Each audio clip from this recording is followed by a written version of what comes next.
दोपहर के 12 बजे है। नमस्कार, मैं हूं राशिद। बुलेटिन की करेंगे शुरुआत और बड़ी खबर बताएंगे जो आ रही है बेंगलोर से।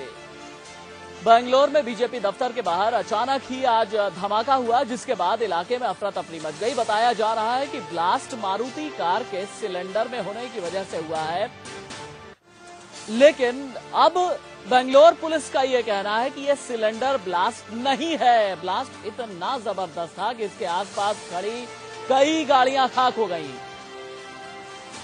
इस वक्त गृह राज्य मंत्री आरपीएन सिंह हमारे साथ मौजूद है फोन लाइन पर। आरपीएन सिंह जी, बेंगलोर में ब्लास्ट हुआ है, बीजेपी दफ्तर के बाहर जोरदार धमाका हुआ है, इसके बारे में क्या कुछ गृह मंत्रालय को खबर है अभी तक? हेलो जी जी जी जी मैं जानना ये चाह रहा था कि बेंगलोर में बीजेपी दफ्तर के पास जोरदार धमाका हुआ है, अभी तक इसकी गृह मंत्रालय को क्या कुछ जानकारी लगी है?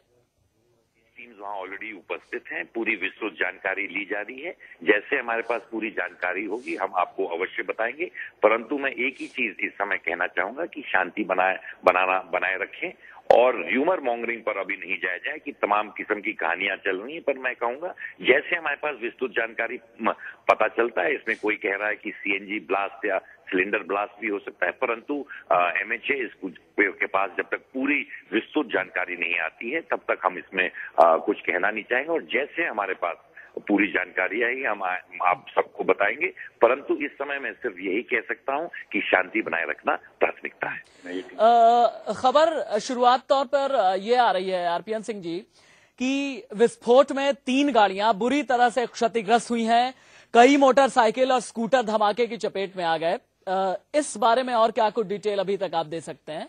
देखिए, मैंने कहा कि हमारी पुलिस, कर्नाटक पुलिस टीम वहां ऑलरेडी है, तमाम लोग वहां बॉम्ब डिस्पोजेबल स्क्वाड और बाकी चीज भी पहुंच चुकी है। जब हमारे पास विस्तृत जानकारी वहां से आएगी हम आपको अवश्य बताएंगे।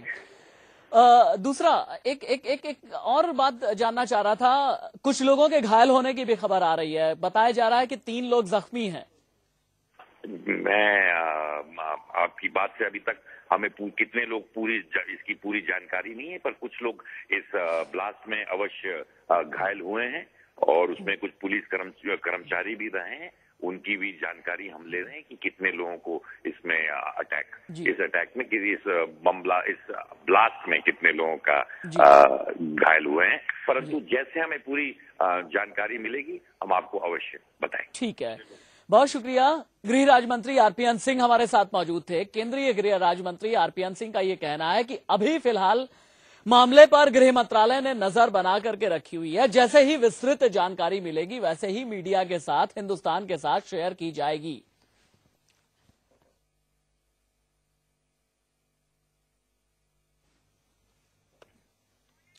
तो खबर यह है कि बेंगलोर में बीजेपी दफ्तर के नजदीक विस्फोट में 3 गाड़ियां बुरी तरह से क्षतिग्रस्त हो गई हैं, कई मोटरसाइकिल और स्कूटर धमाके की चपेट में आ गए हैं। यह धमाका मल्लेश्वरम में हुआ है, मल्लेश्वरम इलाके में हुआ है, बीजेपी कार्यालय से के लगभग पास में हुआ है यह धमाका। इसमें 3 लोग जख्मी बताए गए हैं। बताया जा रहा है कि यह बताया गया कि धमाका सिलेंडर फटने से हुआ, लेकिन अभी पुलिस पुख्ता तौर पर कुछ भी कहने से बच रही है। मेरे साथ मौजूद है मेरे political editor Manish Awasthi, news room से लाइव। मनीष, कुछ दिनों पहले जब हैदराबाद के दिलसुख नगर में धमाका हुआ था, आपकी बातचीत हुई थी आंध्र प्रदेश के मुख्यमंत्री के साथ। मुझे याद है किरण कुमार रेड्डी ने आशंका ये जताई थी कि आगे भी इस तरीके के धमाके हो सकते हैं, और उस वक्त आपने भी हमारे दर्शकों को यह बताया था कि ये धमाके यहीं पर रुकने वाले नहीं हैं। फिलहाल ये बताइए अभी इसके बारे में क्या कुछ अपडेट आपको मिल पा रहा है? देखिए, जो वहां सूरत हाल है और जो जानकारी और खबरें लगातार छन छन के आ रही हैं राशिद, उसके मुताबिक ये दिखता है जिस अंदाज में गाड़ियां जली हैं उनका जो अगर प्रथम दृष्टया देखें तो इसमें अमोनियम नाइट्रेट था या आरडीएक्स का इस्तेमाल, इस पर तो अभी कोई खुलासा नहीं हो पाएगा क्योंकि फॉरेंसिक की जो जांच टीमें हैं वो मौका वारदात पर पहुंच चुकी हैं और उन्होंने जांच शुरू कर दी है। लेकिन अगर बंगलुरु शहर के पुलिस आयुक्त ये कह देते हैं कि ये अगर सिलेंडर ब्लास्ट नहीं है, तो ये निश्चित आतंकी साजिश का हिस्सा हो सकता है। और जिस तरीके से साइकिल और मोटरसाइकिल, इन दो चीजों का इस्तेमाल होता है, मैंने इस देश के कई जगह जहां जहां धमाके हुए हैं उन्हें कवर किया है। मुझे याद आता है मालेगांव ब्लास्ट कि इसी तरह मोटर बाइक के जरिए ही ट्रिगर किया जाता है ब्लास्ट। तो हालांकि ये जांच का विषय है, लेकिन खुफिया विभाग की जो जानकारी है, हमारे सहयोगी राकेश सिंह भी कह रहे थे, उनकी जो बातचीत हुई है खुफिया विभाग के अधिकारियों से, वो ये साफ कह रहे हैं कि ये हादसा नहीं, ये बम धमाका। आपको चंद पलों के लिए रोकूंगा।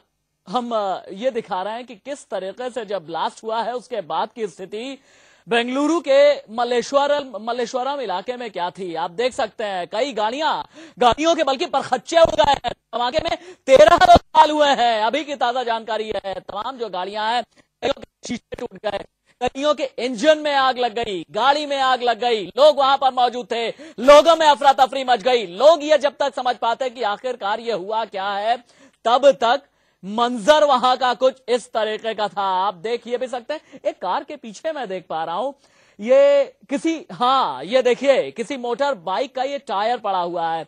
मोटर बाइक ऐसा लग रहा है कि बुरी तरह से झुलसी हुई है ये मोटर बाइक। और उसके ठीक बगल में जो दो कारें खड़ी हुई हैं, इनकी भी हालत देख करके अंदाजा लगाया जा सकता है कि किस तरीके की इस धमाके की तीव्रता रही होगी।